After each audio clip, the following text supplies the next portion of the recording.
Herkese merhaba arkadaşlar, kanalıma hoş geldiniz. Yeni bir videoyla karşınızdayım. Arkadaşlar, bugünkü videomuzda Türkiye'nin güzel oyuncusu Ebru Şahin'in eşi Cedi Osman'la birlikte spor yaparken muhteşem görüntüleri sosyal medya hesabından paylaşıldı.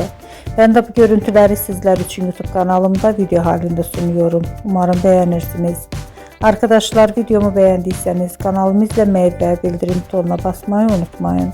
Şimdilik benden bu kadar olsun. Yeni videomuzda görüşmek üzere. Hoşça kalın.